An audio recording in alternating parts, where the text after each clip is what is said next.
Hello, this is Let's Talk About Myths, baby. And I am your host, Liv, hoping I sound somewhat closer to normal today, but thankfully I am here with a conversation episode. This was recorded before I got COVID, so my voice should sound pretty normal. It was recorded a little while back now, actually, as you will hear in the episode, because we are talking about Hercules, but not just any version of Hercules, and I am saying Hercules, but we will get into it. We are talking about the new novel, Herc. So I spoke with Phoenicia Rogerson, the author of Herc, and I was so excited about this because my favorite thing about Greek myth is how absurd and silly it is, and I feel like that is such an underused concept in the greater realm of mythology and retellings specifically. But Herc is doing that. It is using the story of Hercules in all of its ridiculousness and really running with it. Phoenicia and I had such a fun conversation. The episode is as silly and chaotic as Hercules, and I think, it works. It was so much fun. We just kind of chatted about everything to do with Herc. So it is, I would say there's spoilers for the book, but not if you know the myths. So if you've been listening to my show forever, you know what we're going to talk about. You are good to go. We're just talking about every single thing that happens to Hercules and kind of what Phoenicia did with it, whether or not, it made it into this epic book. It's just so much fun. We had a brilliant time. And frankly, I still have a pretty strong case of COVID brain, so bear with me on this introduction. And please just sit back and enjoy this absolutely ridiculous, such a fun conversation about just how silly Hercules is. Honestly, the cancer crab is just my life source, and he is not missed in this episode.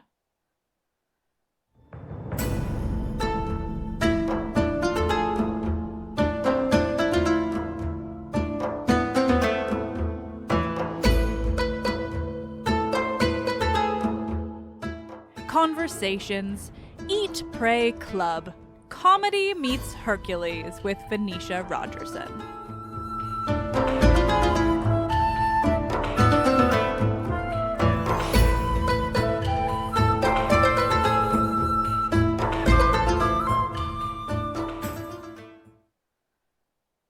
But your publicist emailed me, and the copy on your book sold me within 3 seconds. I don't think I've ever replied to a publicist's email faster.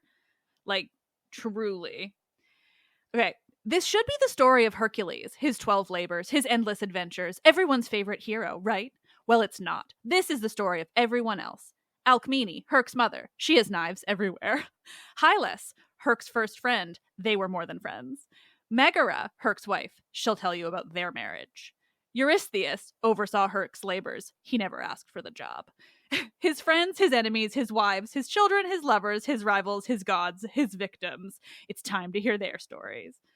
There's a little bit more, but it was that bullet point list that I was like, oh my God, I'm so excited. Yeah, because when I was first writing it, I was trying to do it in single point of view because I love the first person and I will be torn away from it with knives. But then I was like, oh, but everyone he loves dies. So I can't do that. And I got to a couple of the characters, and two of the two that made me do it like this are both on that list, which are Megara and Eurystheus. And both of them were like, absolutely not. I am telling this bit in my voice. Here we go. I just love that so much. So okay, I've jumped us ahead in that and just reading that because I had to. But like, why did you want to write this book? Like, it's so specific, but also like it sounds very different from a lot of the retellings these days. And not to say, you know, that any is better or worse because all the retellings have been awesome, but like that it is very specifically different, I think. So like, what were you wanting to do? I mean, for the very base, it's because I have wanted to read this book since I was like 8. I have since we got an internet connection, I have been trying to find this book. I'm like, why isn't there a book with all of the Hercules stories in them? I really want them. And then I started looking at them and I was like, oh, that's why. It's because they're a giant chronological mess. Yeah. Um, but then part of it is my general inability to keep a straight face over the course of 100,000 words. Oh, I know this I feeling. can't do it. Yep. Like, and I don't, because Herc is such a bad dude so much of the time. I think if you treated it really strictly with a very straight face, that book is awful to read. You are miserable from start to finish. So you're like, murder, murder, murder, assault, murder, murder. So I think it's really necessary to have these beats of people being humans in the middle of all of the big adventures and murder, because otherwise you get lost in it, and then you lose all of the impact of all of the really bad stuff because it just stays at this level of everything is terrible when you know Hercules. Yeah, I mean, it's funny because like I hate Theseus and Jason so much that I give Heracles a pass on a lot of things. And apologies if I say Heracles. Obviously, your book is Hercules, but I have like a near inability because I've trained So myself. my book is rather cheatingly both, Oh, okay, I like that. because I I objectively know that the Greek is Heracles. So apologies to everyone that I use Hercules, but he's such a weird one for his name, the Latin being so much more famous than the Yeah, Greek. yeah, it's unique. It's what I grew up with, and it's what it is in my head. So even when I'm having the like, I know this objectively. So there is an in book reason that he changes it over personally, and he makes that choice where he's like, actually, Hero is a bad person, and I don't want to be named after her. She's making me ruin my own life. So I would like to take ownership of what I am called. I love that. That's such a great way to do it. Well, can you imagine being named after the person who I assume spoilers are going to be okay here? Yeah, I mean, I would say I, there's comfortably no spoilers for Heracles in my show. right? Like, the story is many thousands of years old, but I have had friends like physically recoil from me when I talk about it. I mean, no, if like, yeah. Okay, spoilers might still exist. I mean, if you don't want to spoil book specific things, that's on you. But like the myth itself, spoil away. Say whatever you want. Yeah, so can you imagine being named after the person who makes you kill your entire family? Or who you claim makes you kill your entire family? And then having to walk around and people being like, oh yeah, for her glory, right? I was thinking about that recently because, like, for the listeners at the time of this recording, it's very conveniently like the same week I released the episode about like the cultural history of Heracles, and so like the week after I released an episode about Alcmene and sort of his origins, and so like I was reminded of that, and it's really interesting because it's like in terms of ancient sourcing, it's not, we don't actually have that. Like I know there's a really famous kind of anecdote that like, oh, he had an original name and then they renamed him like the glory of Hera.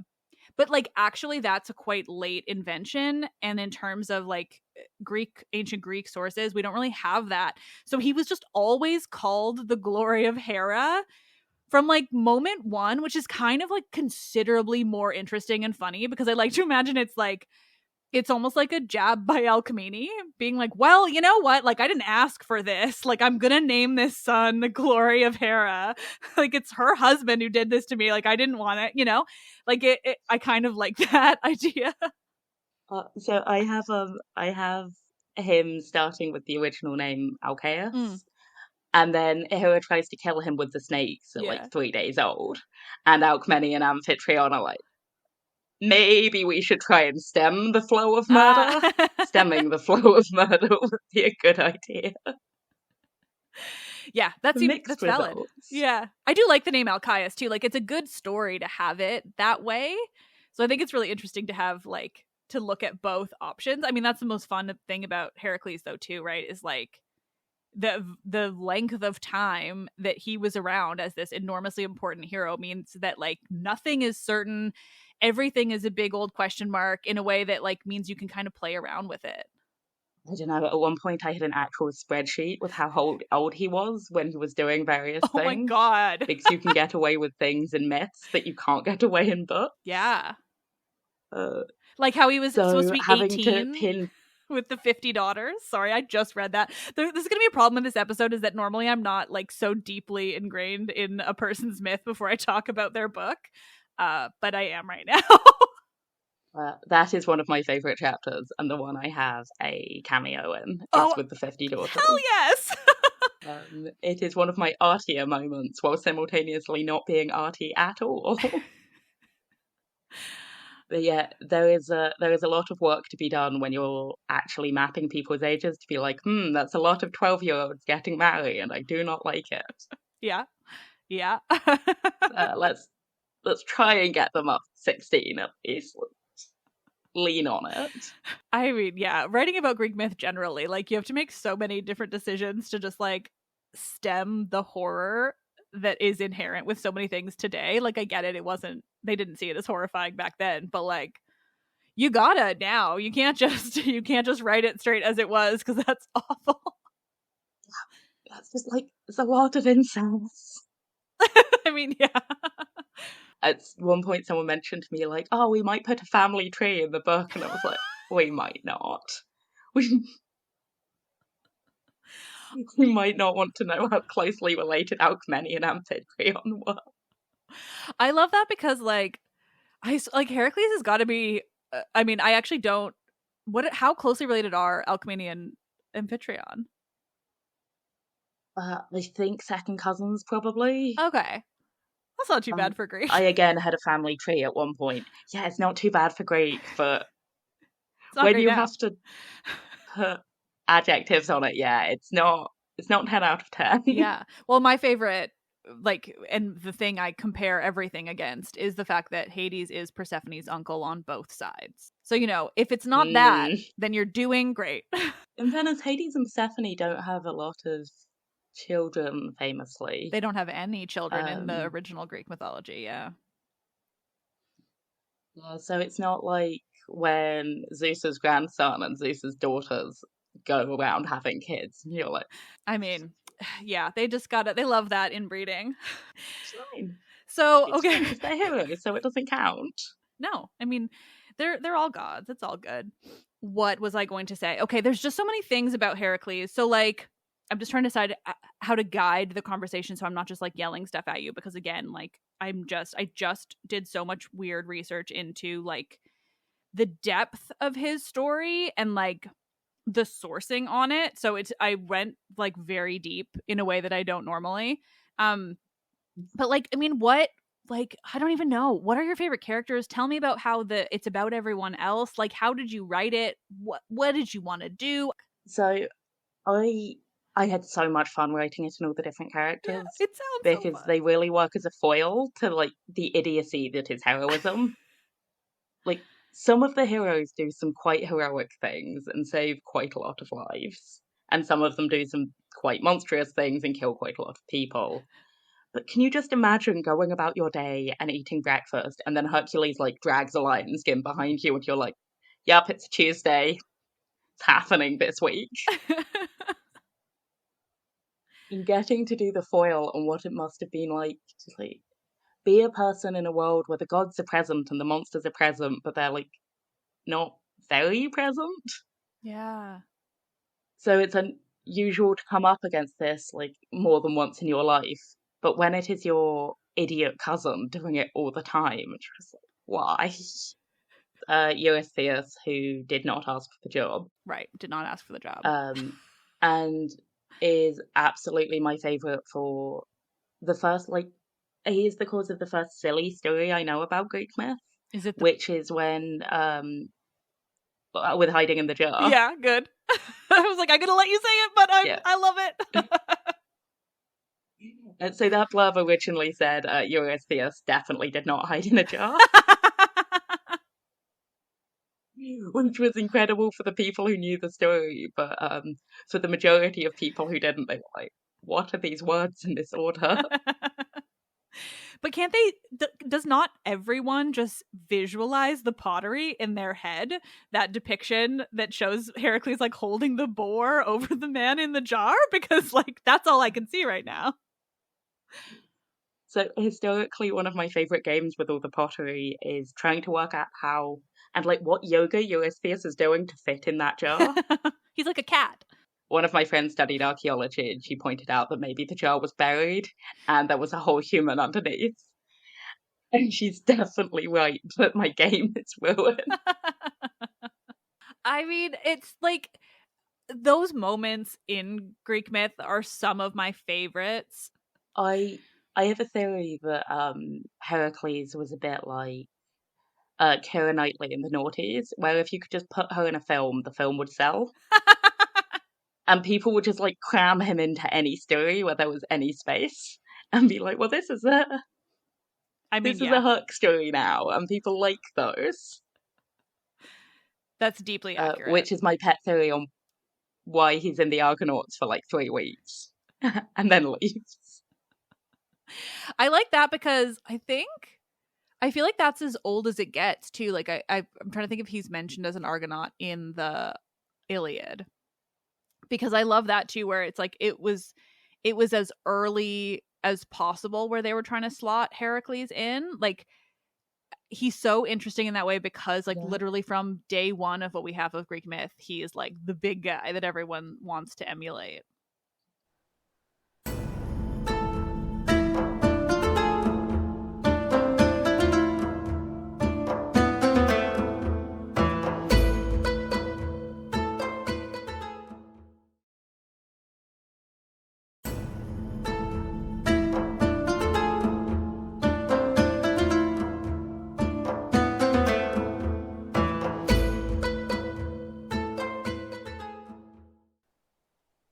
Yeah, I mean, Alcmene is really cool. Yeah. Because she's also really interesting for the fact that Herc has a childhood in a way that the other heroes kind of don't. They show up largely adulted, ready to hero, whereas because Alcmene is very cool and has her shit together, we get some Herc as child stories, and I think that's fascinating. Yeah, so how did you handle Alcmene? Because like she really is so interesting, and it's exactly right. Like he's the only one who gets a childhood, but also she's got to be one of the only ones that gets like a backstory before the impregnation. So I must be honest, Alcmene doesn't have a chapter, because at least in my version, Alcmene really believes him. Like she is in his corner through every awful thing he does, and it is this like facet of this idea of being a mother, which I am not, also of like I will support them to the hilt, that I could not begin to fathom that she's there doing it. And I was like, I don't know how to write this without her becoming really shit. Yeah. And taking away all the great things that she is and just like plastering over them with, but isn't my son the best? I mean, yeah, that very much checks out. There's so many things where the women in Greek myth behave in those ways. And like, we can break down probably historically why that would have been, but it doesn't change the fact that that's what exists in the myths to work with. Yeah. No, I live in a world where I believe women are people. It's a very scandalous opinion. Yeah. Difficult horrifying stuff. So it's quite fun writing a lot of their chapters, trying to deal with like limited things available for them to do. They were doing them. Yeah, so they were getting the things they wanted with the tools that they had. Yeah. Okay, tell me about the other women like that you have featured and how you handled them, because there's so many women around Heracles. Yeah, so I mean, there is a period in his life where there is like this adventure of the week where he goes on the adventure, he picks up a lover of whatever genre, kills the monster kills them, and then he names a city after them and goes home. And there's like a whole bunch of these in a line. I was like, I can't do all of these because, again, fiction, and I will get in trouble for this getting repetitive. But we get some of them to be like, hey, this was like the most magical thing that ever happened to me, and I felt so safe because he's Hercules, he's Heracles. Oh no. But probably my favourite of the women to write was Megara, because obviously Megara has quite a lot to say, Yeah. and she really covers a big chunk of his life. Yeah, okay. So I'm so curious about that because I didn't look too deep recently. But as far as I can tell or have found, I guess recent or whatever little I did go looking for recently. Phrasing this very weird. But basically, it seems like most of her story that exists in surviving sources is literally just Heracles killed her and their children in a fit of madness, right? But like we don't actually have much surviving in Yeah. terms of like them being married and her being alive, right? So that was also quite fun for me to go like full fiction on. Yeah. So a lot of it is her like talking about her children because they had eight. I Really? think. Yeah, they had so many. So in the fit of rage, he generally kills eight people. He kills 10 people. But so then you get the like 10 original labors and then the plus two because Right. shenanigans. Cuz So I shenanigans. normally map that as like I mean, shenanigans. you're not Oh, wrong. the It's 12-year-old in the background was helping you too much. yeah, truly it is cuz of shenanigans. You're quite right. Um, but yeah, so I normally take it as like one labor, one person. But they had a lot of kids together, so I have a fairly like, I mean, she's quite practical at this point because when she is doing her chapter, it's like a reasonable amount of time has passed. But also, like, do you remember the names of all of your children? Do you actually, though? And that's because they're together almost before he's a hero, right? He's like killed a lion, but not the lion. Yeah. And he's just kind of some dude whose dad is Zeus. Which there's a lot So of them, too. He's not special. there's a lot. No, I mean, he has a prophecy, but that doesn't really whittle it down by very much. Mhm. But so her getting to describe what it might have been like to be married to him and what it was like trying to keep him in one place. Because he also never really has a home after that. He bounces continuously. So it's a very particular moment in his life, and I think a really underexplored one because sources. Yeah. And it kind of comes back to one of the things I've historically got the grumpiest about with mythology, where you get these like really broad sweeps, right? And then he was a shepherd for 7 years. And we continue on with the story. Think about what you've done in the last 7 years of your life and how you would minimize that to a single sentence. I mean, those are the things that are both like the most infuriating things about myth and also my favorites because I love the background on it, which is just that like it didn't matter cuz like they weren't worried about telling all the details or explaining all the answers to the questions that we would have today because they did not have the questions back then, you know? Like everything serves such a different purpose. It's so interesting to think about, but also yeah, definitely like infuriating if you are, wanting to know all the details of his story or write a book about him. But it's probably what got me to want to write the book about him is me being like, I want to fill in the details. Yeah. What did they do on the Argo when they were sailing? I do not believe that 50 people sat on a boat in silence while they rowed. How like Um, there's just so much of his story too. Like how did you want to fit in like as much as you could without it getting, over the top or like what kind of were you thinking about in terms of like how much of his story to shove into your book. And I mean that positively. I tried to shove in more than I was eventually allowed to shove in.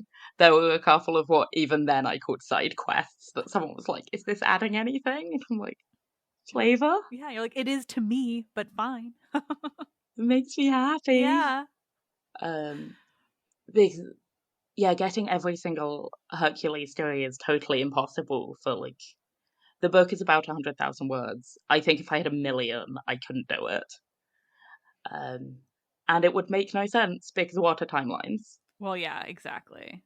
So going in, I've been Myth Nerd forever because my name is Phoenicia and there is no escaping it. Um, so going in, I had a rough idea of the shape of it and what like the big kind of zones of his life I wanted to talk about are. So the childhood, the family, why he does the post-labor revenge spree, and then he gets quite old as a hero, really, and what that looked like and what that felt like, and that was kind of the arc. I don't deal with him after his like mortal death or after his death and whether he ascends to Olympus. I cut it at his funeral pyre burning because I don't know that he deserves to become a god, so I didn't want to write it. I respect this. Um, but yeah, so I had these beats I wanted to hit, and there were a couple of big stories I was like, these never get included, and these deserve to get included. Like what? So why does he do the labors? Yeah. Why is how does a king justify hiding in a jar? The night with the 50 women and the very boring, like monotonous bits of how do you even schedule that? How many now this is an important question because there are so many options available to you in the ancient sources. How many nights does he have for the 50 women? One, Oh, you went with Pausanias. All right, just the one. Just the one. Impressive. I went classical. I feel like if it was multiple nights, there honestly would have been a mutiny in the middle. Um, like that would have had to be to rip off the plaster and go, because otherwise people are gonna stab him in his sleep. Oh my gosh, I just read like this Tuesday's episode at the time of this recording. Detailed all the different timelines because like Pausanias said one day, Pseudo Apollodorus goes with I think the 7. Somebody gave him a whole 50, which was nice of them. Like it's That is generous. yeah. Somebody or no, Pausanias also says it was only 49 because one didn't want to, which I also respect. Like there's just so much happening Oh there. yeah, only one. Yeah, just one. Everyone else was into it. Yeah, 49 were completely down, obviously. They all wanted babies by that hero. I also love that it's literally only about babies in the mythology. Like, did you make it about him just spawning a bunch of children too? Yeah, so I made them a combination of sisters and cousins because like Oh, okay. Not a whole 50 daughters. ability to bear 50 Yeah, children. fair. Um, but yeah, I made it about their dad wanting grandsons because Right. he's like, we only had girls. There are so many children in this generation and they're all girls. So it's him being like, Hercules couldn't possibly have a daughter. He's so manly. Biology. Facts.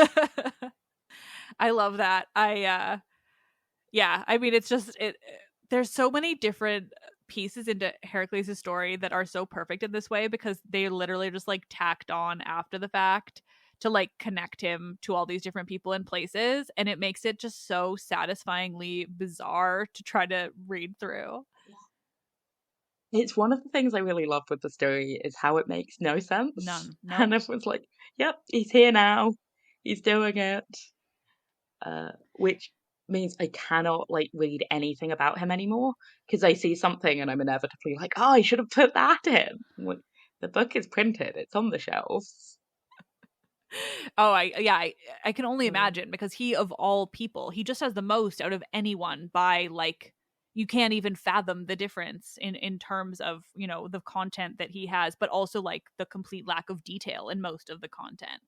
And I think like Yeah, I mean, there's like 1,000 years of people writing stories about him, and then we come in 2000 years after that and we think, let's make a chronologically satisfying narrative, and it's like, that's impossible. These people were writing things about this man for 1,000 years. Like, what do you think you could do with this? Hope no one reads too closely. And or be forced to make a spreadsheet by your very meticulous editor. I can't even imagine. Like, I started thinking about trying to make a list just for like podcast episodes, and I was like, no, I don't care enough. For me, I'm just gonna, because all I have to do is focus on like one aspect per episode anyway. So I'm like, it's not worth the amount of time it would take, because oh my god, it would take so much time. I can't imagine. Yeah, which is again why things kind of ended up in these zones. And I'm like, if the story can go there, maybe he was 18 when he met the 50 daughters, but maybe he was 37. I mean, if his age is not very important to the story, it's going where it fits. Yeah, I mean, valid, completely.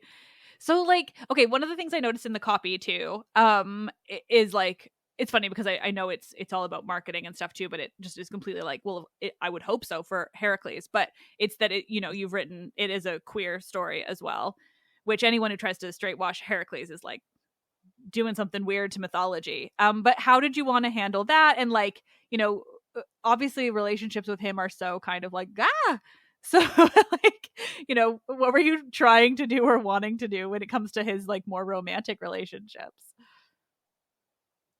So the like big one, and kind of apart from the name, the thing I leaned on to make it fit the story the most was Hylas. Good. Because he obviously like drops out of the Argonauts to go mourn Hylas. But in every version I've ever read, he meets Hylas like on the Argo or shortly before because he kills his dad. Great way to meet a partner. Yeah, insta 10 love, out of right? 10. Totally makes sense. Yeah. And then he goes, but then he immediately takes a full year off being a hero to mourn him, and that is such on Hercules behavior. It's very strange. Mm-hmm. So I've lengthened the timeline on that to like give a time where Hercules has a lover pre-hero, pre-interference, where he gets to be like an awkward teenager and not be very good at feelings, but have feelings and not be instantly afraid of killing them. And I have a whole bunch of very complicated feelings with very modern words for what I think, especially my versions, exact like sexuality and romantic orientation might be. But broadly, he has sex with men and women. I mean, yeah, that's very Heracles. That's the best way of saying it. Yeah, right. Ooh, a post. Yay!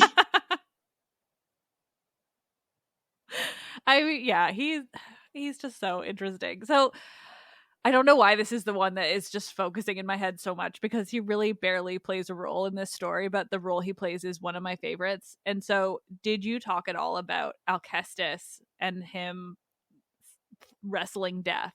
Alcestis and Admetus? Yeah. Yes. So that's actually quite a late edition. And I really enjoy it because I, again, have that quite close to the end. Because I have that while he's married to Deianira, and her being like, "Oh my god, husband, you're in your 50s.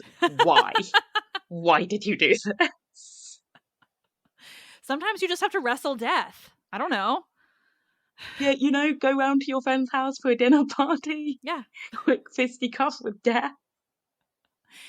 Heracles' role in that play is just so magnificently weird. Like, I can only imagine how much fun it would be to write that, because like everything that he speaks to Admetus about is so weird, and it's just like so awkward and bizarre.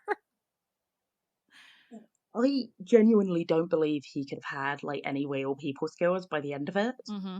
I get Because that. he must have walked into places in the idea that this is a real world where people really interacted like humans. But he must have walked into places and immediately been met with either massive fawning of, "Oh my god, you're big hero man, you're so famous," or oh my god, you are big murderer man, you're going to kill me and everyone I love. And there's no in between, which doesn't give you nuance for learning how to talk to other people. Yeah, that's so true. I feel like it's so evident in the Alcestis play too. So I really do imagine him, like, even quite late in his life, walking into places and be like, I am hurt. What have you got for me today? So what was your, like, I don't know, favorite bit to write, I guess, or like what is the most ridiculous that, you know, you want to share and not leave to be unspoiled? Or I don't know, I love all the weirdness of, clearly like your book is weird and that's what I was really drawn to, so I just want to hear more about that. Mythology is weird. It is, and I think people don't make it weird enough, so that's why I was so thrilled. It is so weird. My favorite one that I didn't kind of know about in advance was working through the 11th or 12th labor when he goes to steal Cerberus from Hades. Mm-hmm. And Hades' reaction to Hercules showing up in his house and being like, yeah, Zeus said I have to take your dog. And Hades is being like, I'm down here. We all know I got the worst of the three lots. We all know my wife leaves for like X number of months in the year. And now my brother is sending his fucking son to steal my dog. I mean, you know, it's very on point, very Zeus. Very Zeus. So you get this whole tranche of the labors where he just gets sent to steal things because Eurystheus doesn't give a shit. Eurystheus just kind of wants Hercules to die. But doing people's reactions when this hero shows up in their house and is like, can I have this treasure that's been in your family for generations? No? Okay, well, now I'm going to kill you. I mean, trying to present myth as if there are real people doing it has got to be one of the most fun things in the world because it is just so absurd. I really love it. Because I'm doing everything from everyone's point of view. You almost get to like drive the characters like they're stolen cars. Like they only need to get through this chapter, but they have to fully justify to themselves why what they're doing is the like right thing to do. Yeah. Because everyone thinks their behavior is reasonable. Yeah. Or justified. One of the two. Sometimes when you're doing unreasonable things, you do know you're being unreasonable, but then you're like, but they did this to me, so actually. So various people justifying, like, I'm going to start a war because, checks notes, his grandfather stole my grandfather's horses, and that's very important because of my honor. I realised the checking my watch gag is not going to work on a podcast. I didn't even think about that. You brought it up, though. Now they know. It's very important framing. I'm just now thinking about like all the most absurd moments. So one of my favorites, I'm debating which one to ask you about first. Real quick, because my favorite part is how real quick this element of his story is. Did you include the crab when he's fighting the Hydra? Yeah. Good. So this is not going to like podcast work. The background of my computer currently is a really bad MS Paint drawing I made of the Hydra and the crab with a heart around them that says BFFs forever. It's all about the crab. It's all about the crab. I love the crab so much. I love the cancer. Well, I love the crab. I think it's funny. I love the myths of the Zodiac. I don't know anything about, Zodiac today, and I'm fine with that. But I am a Cancer, and I care about that explicitly and only because of the crab and the fact that it is the most silly myth from all of the Zodiac, and I just love it so much. So I am a Leo, which again, I don't know a whole lot with Zodiac stuff. But one of my favourite things around the world is seemingly no one who has ever carved a statue of a lion has seen a lion. It doesn't matter where you are in the world. That lion is derpy. So I love having the lions on the cover of the book to be like, they're my derpy lions. I just I recently actually think these lions are really excellent, and I'm not dissing them.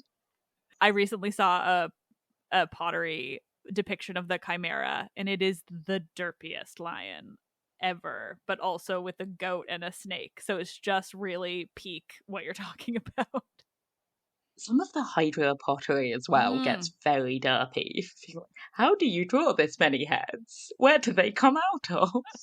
What do all the heads look like if you can't have that much detail? Like, mythology is always weird. It's always weird because at its core, it's about explaining something without using science, Like, and it's just so much Yeah. fun for that. Like, I'm trying to think. There was two that I wanted to bring up. Oh, the silly one that I would love to hear how you handled or like what your thoughts are on. Like, how one of his labors is just about cleaning out stables.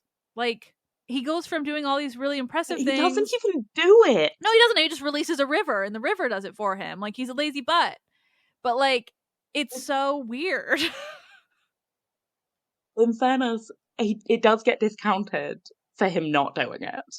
But that's true. Eurystheus, Right. who sets them, is like, you didn't do a good job, did you? You A, accepted payment, and then B, cheated. So actually, fuck you. Yeah, I have that as being Eurystheus. Can you tell he's my favorite? Him being like, I'm sick of feeding this guy glory. This guy does not deserve more glory. What's the worst thing I can make him do that Zeus is not going to kick up a fuss about? I mean, it's just so silly. Like, they're all, I don't know. I mean, mythology is so fun and silly. Like, I'm trying to think of all the other things that Heracles does because he just does too many things. Do you have him over with Omphale in the East? Yeah. Of course I do. I was not letting go of those stories in a million years. Good. uh, so again, on things that are not ancient sources, but my favorite things in the world, there's a like 17th-ish century German painting of Hercules in all of Omphale's clothes, looking incredibly done with this shit. And just about every representation of him in that time is just like, what's happening and why am I here? I love that because she often looks like so badass in his. Like, she's just like a fucking queen. And then, yeah. And then he's like angry. Just angry. I think that's really cool as well because he almost kind of like chases off the end of the map when he's out there. Mm-hmm. So it's a place where he's suddenly not very famous again. So I think half the reason this can happen when he's out there is that there's not this huge public outcry that like, oh my god, what's he doing? Right. But he's suddenly back to being the little guy. And obviously also the gods told him he had to because he did another murder. So whoops. Which murder was it that led him out there? Iphitus. Right. That makes sense. Yeah. Just so many murders to keep track Yeah. of. Yeah. And so many I names. Oh my god, Like yeah. the Iphitus, Iphicles, Iole, Iolus are like my constant death spiral of I'm going to screw these up. Well, also, like, imagine too if we didn't, include the H that didn't exist in the ancient Greek, right? Because then you'd also, like, it wouldn't be an I, but you'd still have like eyeless in terms of the sounds. Yeah. Like, could be worse, I guess is all I'm saying. Could be worse. I think George Foreman called all of his sons George. Oh, There are wow. like 5 of them. They're all called George. So it could always be worse. Yeah. I wonder how they go about naming. Actually, did you write in how they would go about naming the 50 children that he would have from 50 sleeping with 50 women? I don't have the naming system. I do have the discussion between all of them of their opinions about Hercules and what it's like to live in a house with 50 pregnant women. Did you have him like living with them afterwards? In and out. A heart-shaped hole in the wall. Perfect. once again, you don't stick around after that. No, They are yeah. going to kill you. But no, that chapter, they each have a bullet point, so it's very spinny for like the different feelings about it as they're happening and how much you can get in a single line. Yeah. I mean, I can't say they all have huge emotional depth. There is only so much a line can do. There's probably a great story where someone just zooms in on that. It's just like, this is the book. This is their Yeah. experience, tying in at this point and then diverging again. Oh my gosh. So like do you have a list of like how many characters you managed to cover? Yeah, so it's in the book. Oh, Every amazing. named character, I think, is in the back of the book. It's like 4 pages long. Amazing. 2, 4. No, I lie. It is 7. So did you name the 50 I women? think it was 4 and A4. No. I already had to do some Googling for various characters of like ancient Greek names. So they had something broadly in world. I think me trying to do that for 50 different people, because I don't know that there's a good list of all of them. No, there is no list. That's why I was like, if you did, I've got questions. So yeah, it would have been a real feat if you had managed to do that. Yeah, I think then you just start working down the alphabet and you're like in Yeah. Bridgerton. And then you have to go round twice. Or not really, because of the letters that don't exist and then the letters that do exist. But yeah, I mean, Greek has less letters, fewer letters than English, even. So I learnt with my beta readers.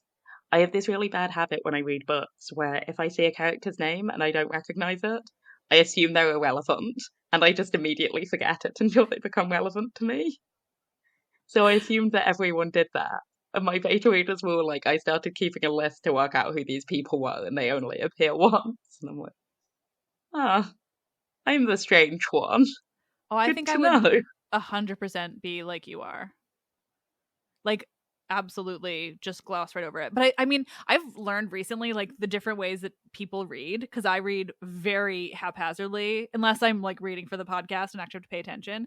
But if I'm just reading a novel, like, yeah, I am reading fast. I am like skipping every few words when I know they're not important. Like, and then yeah, sometimes I'm like 10 pages and I'm like, shit, who was that character again? I guess I have to figure out their name. I hoped they were irrelevant. Like, yes.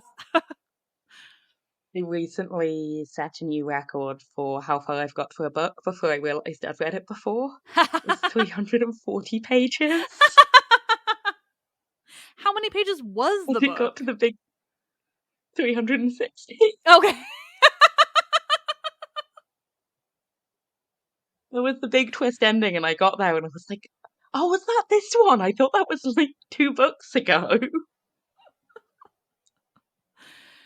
That's wonderful. So I'm a monster, is the takeaway here.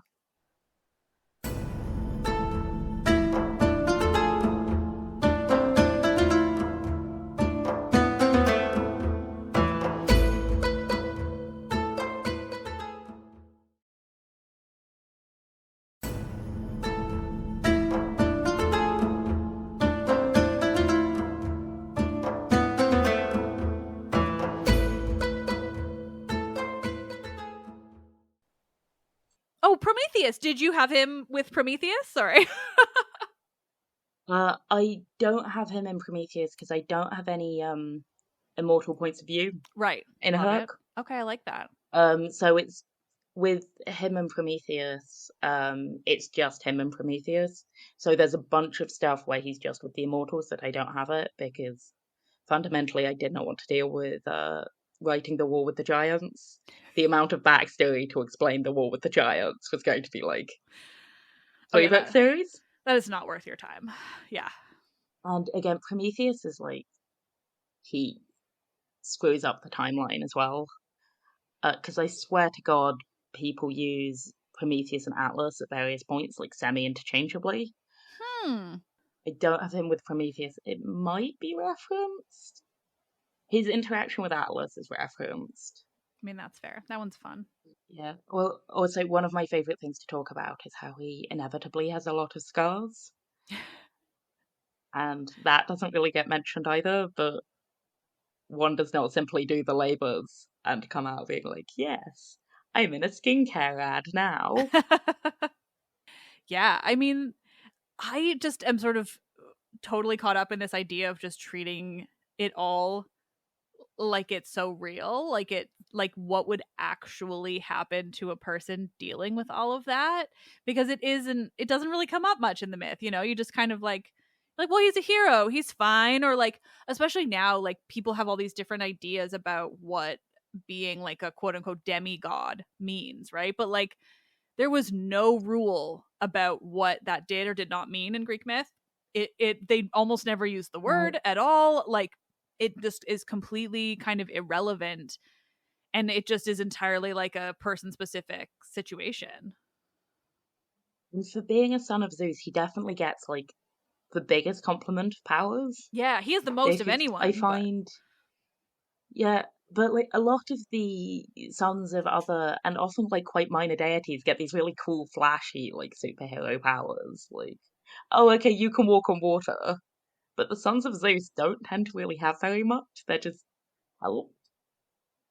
yeah, I mean, he has like the Um, super strength, which is more than most of the other guys get, at least. and I again love writing about child Hercules dealing with having super strength Oh my gosh, because yes. I I have a goddaughter who is 6, and she is really great and obviously not Hercules. But even then, the amount of force a 6-year-old can exert on you when they're not paying attention is mind blowing. Like, because they're used to being smaller than everyone else, so they just grab and pull, and you're like, okay, I'm going in this direction. Yeah, so like how much of his childhood did you focus on? Like, I mean, I don't know, tell me more about writing child Hercules. It has like 3-ish chapters. Depends where you count his childhood attending. Fair. But he kills his music teacher. Yeah. And I spend quite a lot of time on that, partly because his music teacher is the brother of Orpheus, Yeah. and I really had fun with that. And the various like comparisons between what it's like to be Hercules' brother and what it's like to be Orpheus's brother, and like, uh, I will, no matter what I do, always be known as his brother. But I spend quite a lot of time in the run up to that to be like, this is his first real act of violence, and this is the first taste you get of it. And it's the only one he doesn't blame Hero for. It's like, I fucked up. Yeah. I threw And a I chair. think he said I had clumsy fingers. Aww.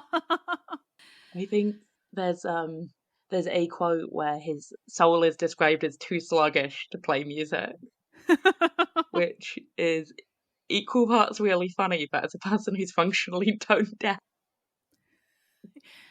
You identify with what that? is this saying about my soul? I mean, as somebody who sings the title of her podcast, despite the fact that she has absolutely horrific singing voice, like I get it.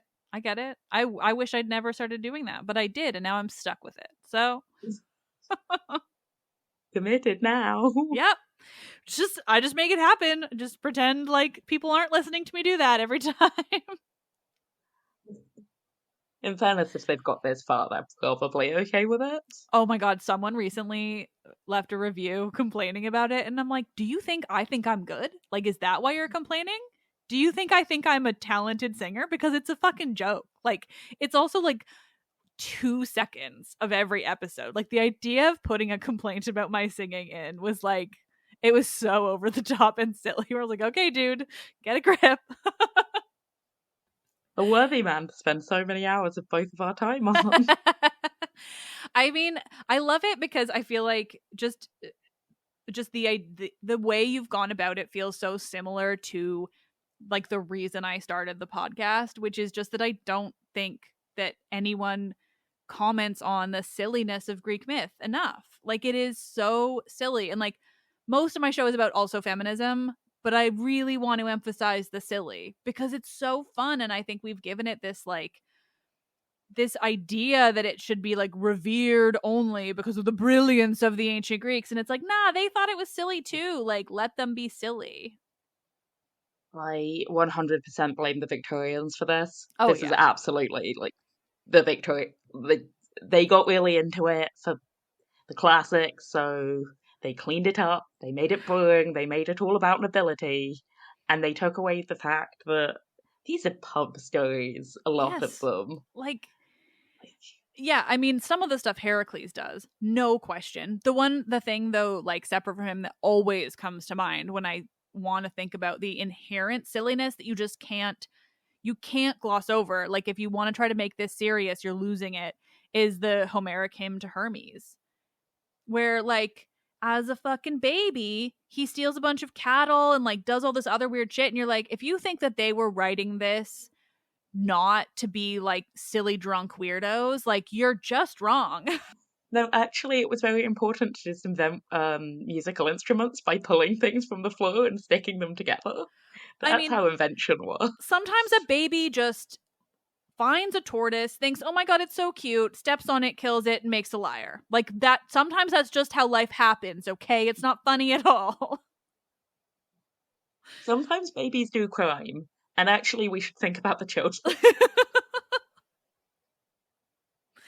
It's just, I mean, and yeah, like Um, there's so much Heracles in that too, like the snakes thing. Like, when I first covered Heracles on the podcast, I know it was like really early days, and so I was really surface level. But I remember how much I focused on Disney's Heracles, or of course, that's the time I'm going to say Hercules is Disney. No, Disney's Hercules, which like I think it came out when I was like 10. Like, it is so in my wheelhouse that I just connect it so much. But it also, I would argue this, and I think I have really strong evidence that it is the most mythologically accurate like piece of classical reception movie, or like at least mainstream movie. Like, it is legit Hercules' it story.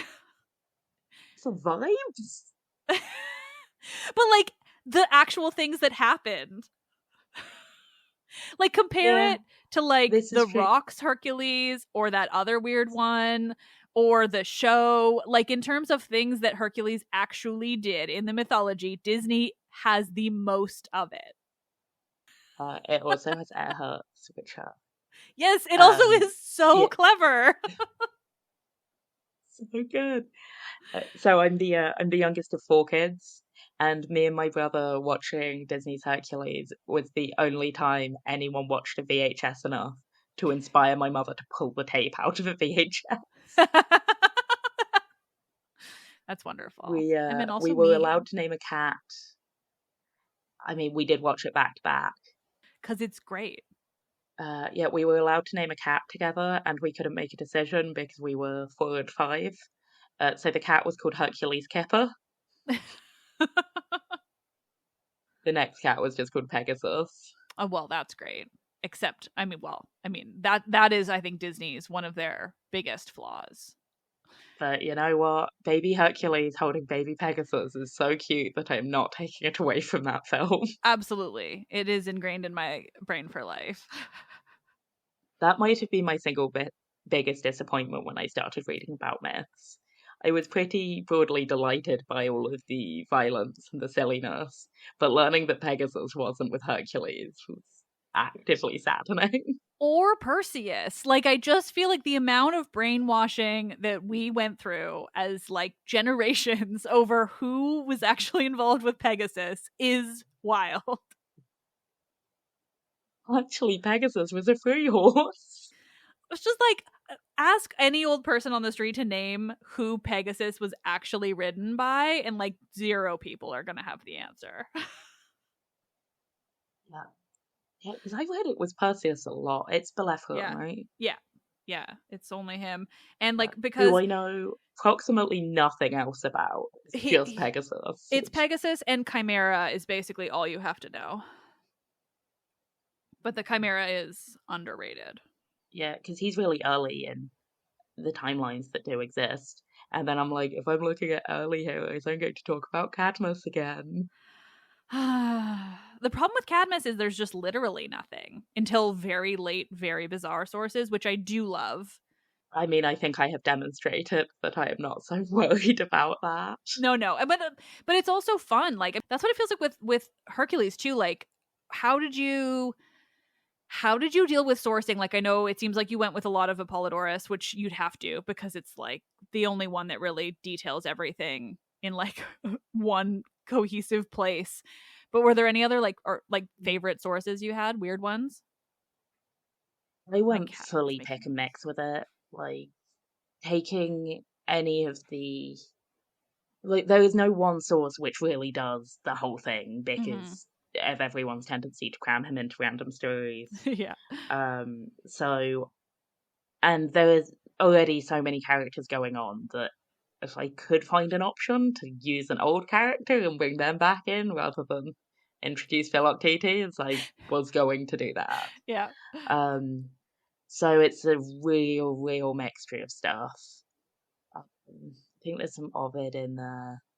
There's some things which just seem to be rumors that I've like seen constantly mentioned in places and no one has a reference for it. So I'm like, Ooh. so I have Iolaus lighting his funeral pyre. A bunch of stuff mentions that there are some sources that say this. Nothing lists the source that says this. Interesting. Yeah, so if you ever find a lead on who actually said that for the first time, it has been driving me wild. I have some of the most detailed source books, and I really wanted, normally they're right here, but they're in the other room. And now I'm so curious. Is there anything that you really like? I don't know. I just want, if you want to share anything more about the book itself or like your process or just things that really made you so happy or really nerdy things that you want to share, I just would love to hear anything. Oh, there's so much. I know. And it's also hard For when I put tiny you on the spot. details, yeah, for tiny details, finding out that one of Jason's epithets, actually epithets as a whole, I love epithets, Same. but one of Jason's epithets translated as helpless, which is so very Jason. So accurate. Helpless, I love that for useless. him. Unshod. One of Herc's epithets was cattle eater, because this is not in the book because I could not find an actual mention of the story that gave him this title. But because once he theoretically ate an entire cow, which again very Herc. Magnificent. This just made me think of it because of the Jason comment. Did you have Hercules saving Theseus from the underworld? Yeah. Hell yeah. That led to the strangest email I have ever written in my life. Because for the copy editors flagged a sentence to be like, in the sentence they were staring at us, what does they refer to? And I had to respond with, that's the bit of Theseus's thighs.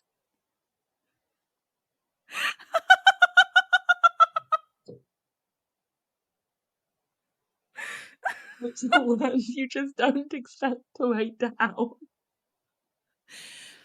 That reminds me, so my copy editors flagged something, and I realized it didn't even, like, the fix didn't even get it into the end book, so I think the mistake is in there, but, like, I was writing about Zeus and Leda, and how she gave birth to 2 eggs and 4 children, but, like, only 2 were twins, and only 2 were the children of Zeus, and it absolutely does not actually work with what you would think it should be. And so they were like, they tried to correct it so that it was like 2 sets of twins. And I was like, I know that biologically you want it to be 2 sets of twins, but I assure you it's not. Eggs. Yeah, I was like, I know that the eggs is enough of a stretch for you, but like Helen and Clytemnestra are not twins. My general interpretation of that is that Clytemnestra, Castor, and Pollux were all in one egg, and then Helen was like luxuriating the other one. I mean, that checks out, but then it still doesn't solve the problem of the twins. Biology, who needs it? Trying to explain things to copy editors when you're like, I'm sorry, it's just Greek myth, is one of the most joyful and most ridiculous experiences. Yeah, trying to find a way of describing the story of Hercules' death without using some really bad innuendos for semen was really difficult. Because I refused to use the word seed. I refused to. Okay, now, but like the poison shirt, like what? I'm trying to think of when you would use seed. What am I misremembering? Is it like the seed on the Um, shirt? No, because it's his blood, yeah, right? so it's the mixture of the blood and the semen. Again, Right. there is, and Right. I It. was very insistent that it had to be this mixture because Mm-hmm. it's so shit. Yeah. Yeah. No, I remember that And like now. Yep. we know heroes don't get good deaths. No. They don't get good endings. They get lame endings, and Herx is the lamest. Like, sure, Jason was hit by a rotten plank, and that's really embarrassing. Theseus was like kicked But off it's a not a cliff, semen wasn't he? shirt. No, nothing's a semen shirt. Nothing is as ridiculous as Nothing. a centaur's Yeah, Achilles semen. did okay, but Achilles was like fully in a war, so Yeah. Yeah, that's different. Yeah. yeah, people laugh at the ankle, but in the scheme of hero death, No, that's true. Like Odysseus is just so bad, and also I like to pretend that the source doesn't exist at all, so I won't even say it. Like I'm just yeah, they're ridiculous. Yeah. Bellerophon fell off apart of from Cadmus's, Pegasus. which is the best. Thank you. Okay, so I once I'm turning this into Cadmus show, but you said up front that you wanted me to. My favorite thing about He's the Cadmus's best. death, it is absolutely the best. So, like, listeners, Cadmus and Harmonia were transformed into snakes by Ares, and then they lived out their lives as snakes, and it's great. But people have mentioned that to me and been like, "Oh, it's a punishment because of the whole like, because he killed Ares dragon thing." But it is not. It is actually like the only instance of a transformation like that that is actually explicitly like a saving moment. Like their family is so cursed, everything's going to blow up, it's going to be awful forever, and they are literally blessed by the gods by being transformed into like a sacred animal that can live between life and death, and they just get to live together like that forever. Theirs is the fucking best. Absolute best ending. Best story, best people. Yeah, it's literally Also, happily ever like, after Cadmus as snakes. abdicates his throne. No one abdicates their throne. No, no. Just like, Cadmus is a good fucking guy. he's a good guy.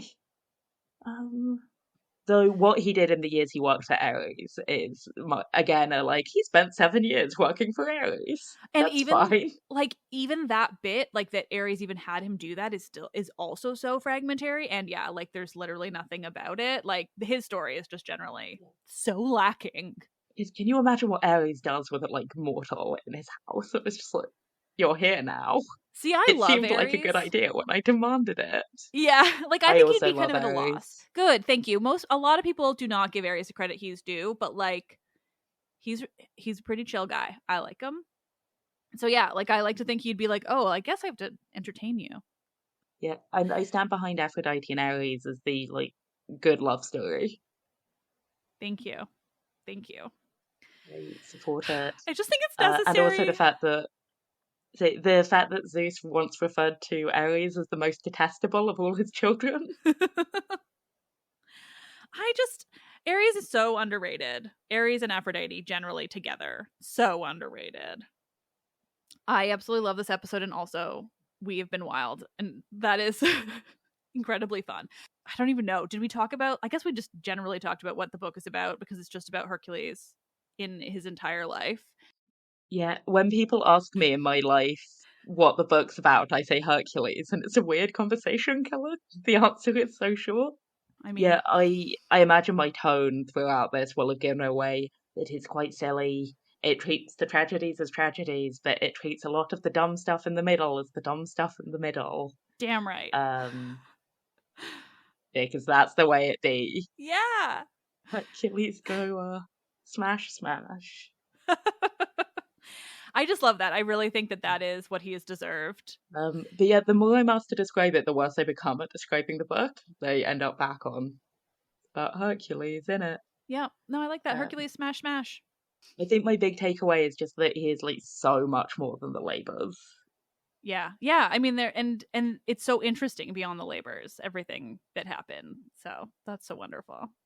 Yeah, because the labors, for my hot take, get really repetitive. Yeah. It's like, Killed oh, what's he animal. killing today? Yeah.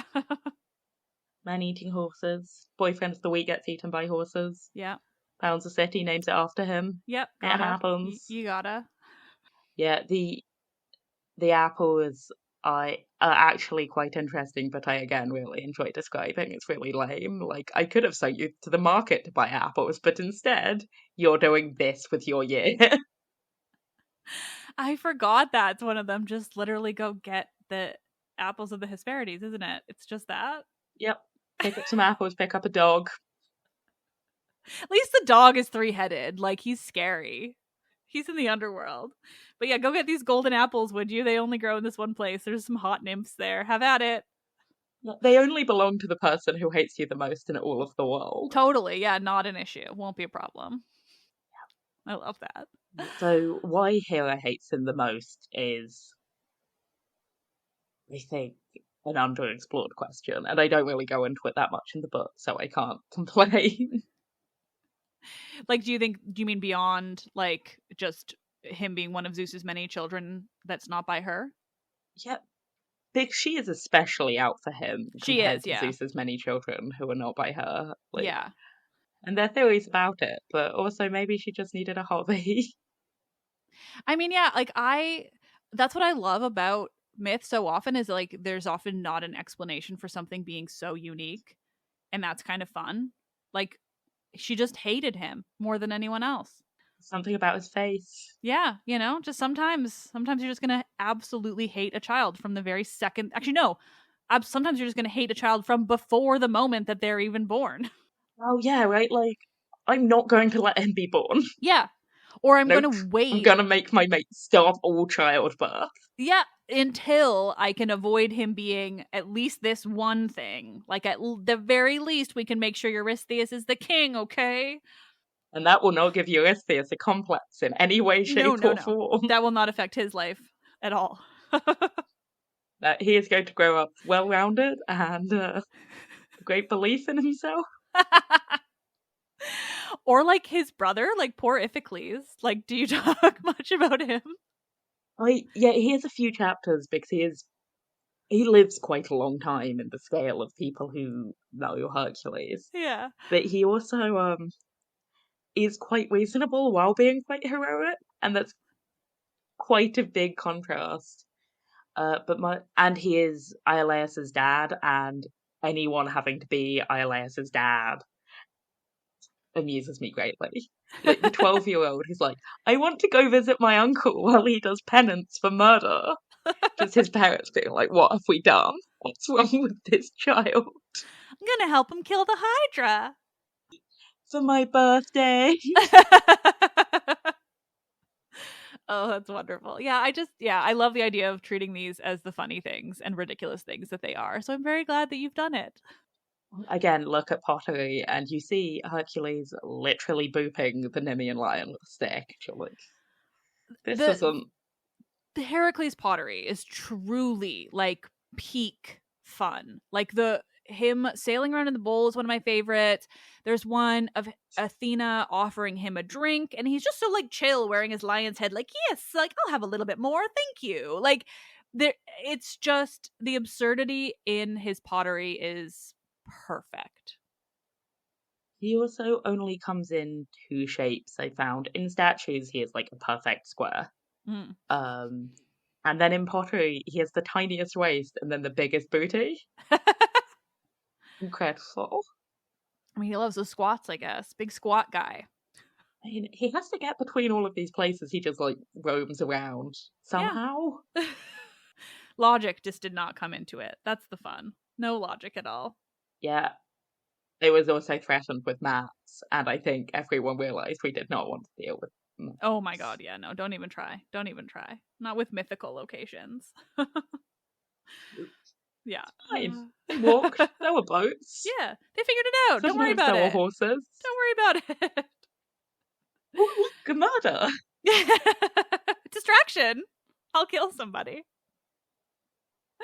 I love it. You Well, made me do it. well, yeah, no. He never wants to do it himself. No, it's always somebody else. Yeah. Well, this has been so much fun. Do you want to tell my listeners where they can follow you and find more? And like, obviously, Herc is available wherever you get your books. Yep. Which I am taking endless joy from being able to say in all good bookstores. Nice. You can find me at that Phoenicia, which I'm sorry for the spelling. It's spelled like it is on the book. On most of the social medias, Instagram, the one formerly known as Twitter, Threads, and at PhoeniciaRogerson.com. Wonderful. I'll link to some things in the episode as the description as well, so they can find you. And also your name will be written in the episode, so they can type it. Yeah. You would be surprised. I mean, yeah, I get it. My name is Oliva, not Olivia. So I promise I get it. Well, I tried telling people it was like Phoenix for a while, and then I got the spellings with an X in it, and I'm like, I can see why this happened as a result of my action. Thank you so much for doing this. It's been so much fun, clearly, like manic, ridiculous levels of fun. Thank you for having me.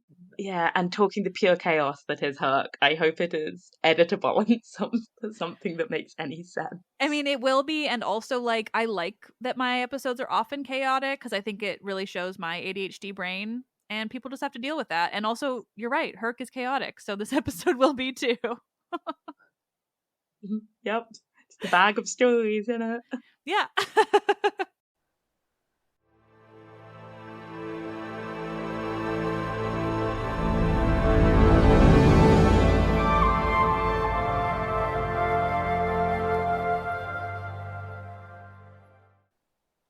Thank you all so much for listening. As always, I mean, honestly, this was just, like I said, it was so much fun. We had such a great chat. I just love talking about the absurdity that is Greek myth.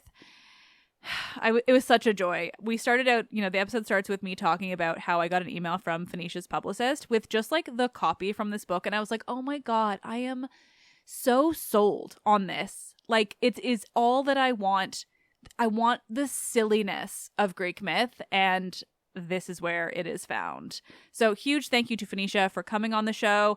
Thank you to all of you for listening. And, check out the book, Herc. It's available now. Let's Talk About Myths, Baby is written and produced by me, Liv Albert. Michaela Smith is the Hermes to my Olympians, perhaps more colloquially known as the assistant producer.